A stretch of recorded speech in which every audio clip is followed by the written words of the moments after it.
बान्दोगुरि गुदि फरायसालिया दिनै आसाम सोरखारजों बिथोन होजानाय मथे गाव गावनि दोरोङारि गाननाय जोमनायजों लोगोसे फरायसालियाव फोरोंनाय हाबाफारि लादों।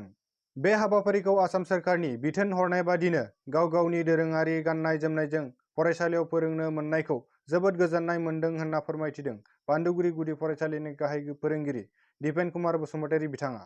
लोगोसे उन्दै उन्दै गथ'फोरनि बेबायदि दोरोङारि गाननाय जोमनाया इयुननि थाखाय जोबोद साबजाथाव होननानैबो फोरमायथिदों गाहाय फोरोंगिरि दिपेन कुमार बसुमतारी बिथाङा।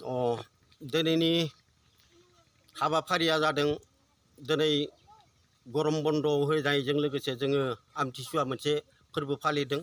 बहाय जोङो मोनसे जानाय लोंनाय माबाबो हाबाफारिबो बानायदों।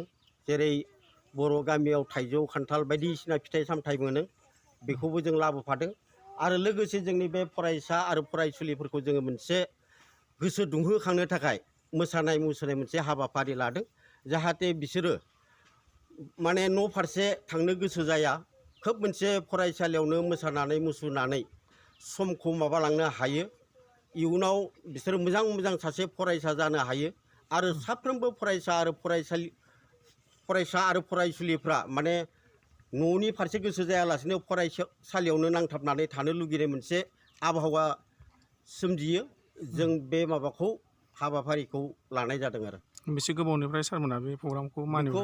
बेखौ थांनाय सुनिबारनिफ्राय नैबे जुन मासनि माबानिफ्रायनो लानाय जादों।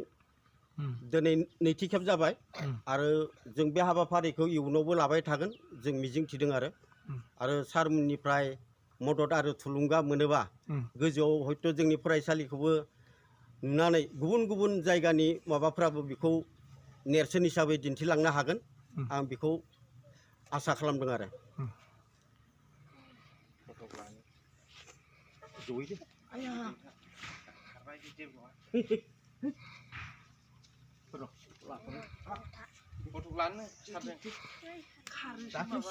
लाफादोसो गावखौ हाबाब मा इसे मोजां मानसियानो, बिर गलायनाय मानसियानो, बिर गलायनाय मानसियानो। दे